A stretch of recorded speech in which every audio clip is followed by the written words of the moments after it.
Hey everyone, welcome back to the channel, where today we are going to be taking a look at the 114 SP2, the level 100 season reward tank for the Christmas of 2023 season. This is unusual for me. I typically stick to Cold War reviews, that's my forte, so I'm stepping outside of my comfort zone with this one, and I'm doing this because someone asked me, I can't remember who it was, but someone in my last live stream did ask me, are you going to do a review on the 114? And that started a conversation during that stream, and I believe KB from Wargaming chimed in as well and said, yeah, you should do it. So here we are. We're doing a review on the Chinese tier 10 premium tank destroyer. So I'm not going to do a detailed stats review. If you want that sort of thing, I believe Petty's very, very good at that. Petty360. Check out his channel if you're not already subscribed. And obviously Eclipse. He knows a thing or two about World War II. So if you want a more detailed and probably a more informed review, go watch those guys. But if you want to know what my opinion is, I'll give it to you. So the first thing, the very, very first thing that I noticed about this tank destroyer was its appearance deceived me. I equipped this tank.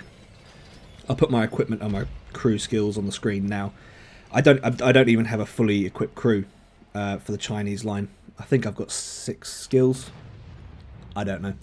But anyway, I'll put my equipment and the crew skills that I was using for this game here.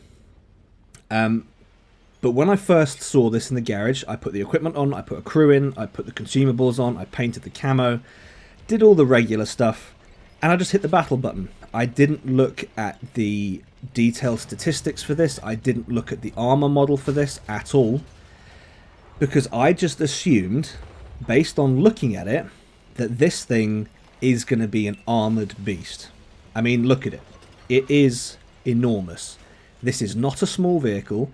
And I made the assumption that a vehicle of this size, nice fire, first shot of the game, I assumed that a vehicle of this size would have armour. It doesn't.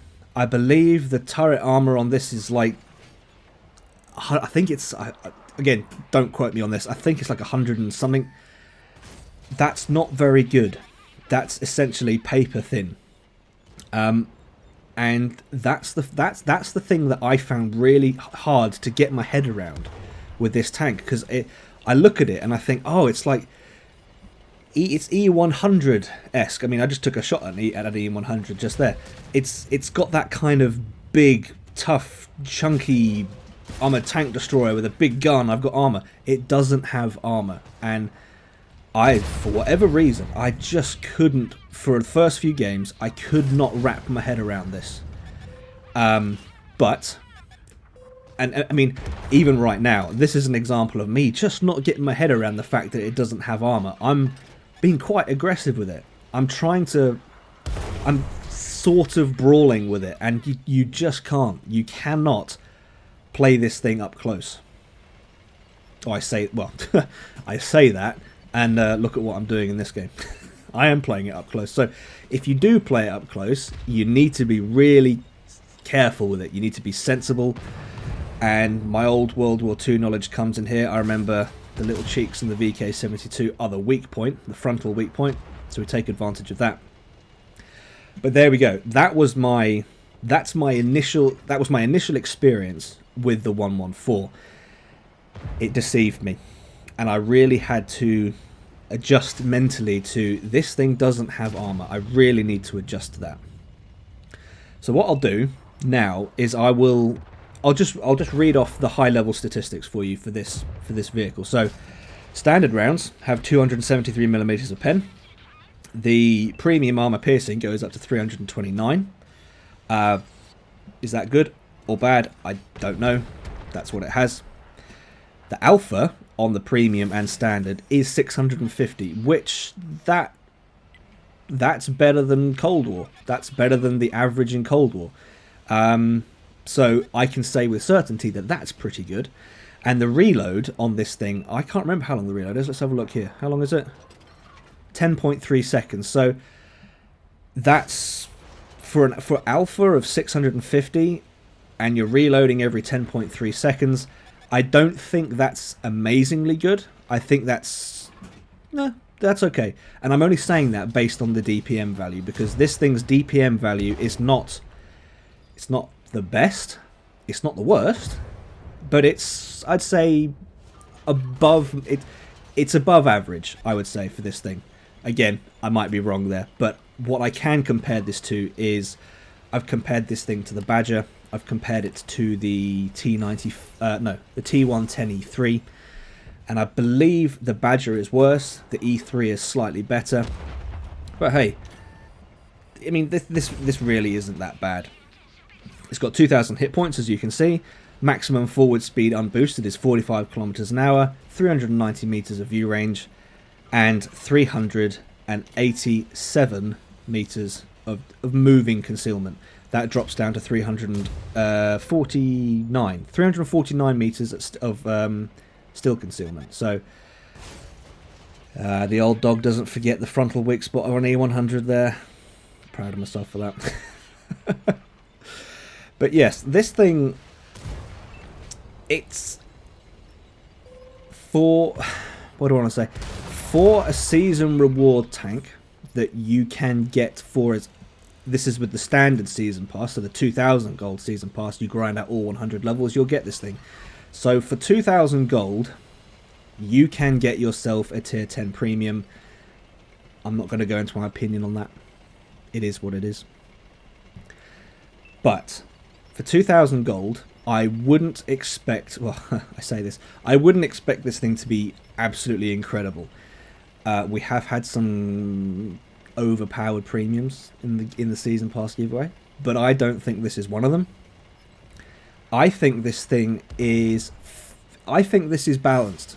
Based on my experience with it, I think this is very well balanced, because it's not terribly slow, but it's also not incredibly quick.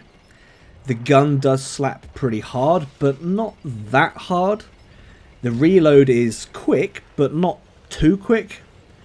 And I mean, I'm not running it with a concealment setup here. And the reason I'm not running it with a concealment setup is because initially I made the assumption that, look at the size of this thing. It's got armor. It's going to be, you know, you don't play this thing with concealment. You play it with armor, and I was wrong about that. I haven't tried this thing with a concealment setup, so maybe it would work. I doubt it, because it's quite a tall vehicle, and I don't think a concealment setup would be of any value. I think this thing is all about the gun, and you've got to play it to the strengths of the gun. You've got to play it well, you've also got to play it to its weaknesses as well. It has no armor. You cannot take a hit. And what I have noticed, especially at tier 10, you can be facing off against type 5 heavies, type 4 heavies, anything else, a Turan especially, yeah, anything else that has amazing high explosive, AVRE, looking at you, any of those vehicles will slap the living crap out of this thing. And I learnt that very, very quickly on a Himmelsdorf game that I had. I tried to play the road on the 2-line, and type 5 heavy down the other end just blatted me, and there goes 3/4 of my health. So I thought, oh, okay, that's how it's going to be, huh? But here we are. We are on, I forget the name of this map. Well, whatever the map is anyway. We're coming to the end of the game here. It's only the E50M there, and we've done 7,500 damage. We've got 3 kills. So yeah, I did lose half of my health at the start. I was very aggressive with this thing at the start, and I took hits because I was aggressive, but fortunately for me, I had support. So I can't say that this is the perfect playstyle for this vehicle, but that's the playstyle that happened to work in this game. So MVP, which is very good. Do I think this is a good tank? I think this is a skill-based tank. I think you'll need to know what you're doing with this tank. It's not overpowered.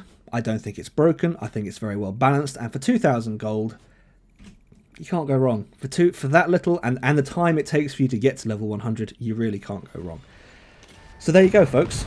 That is my take on the 114 SP2 Tier 10 Chinese Premium. If you've enjoyed this video, please leave it a like. If not, a dislike. Subscribe if you haven't already. And I'll see you in the next one.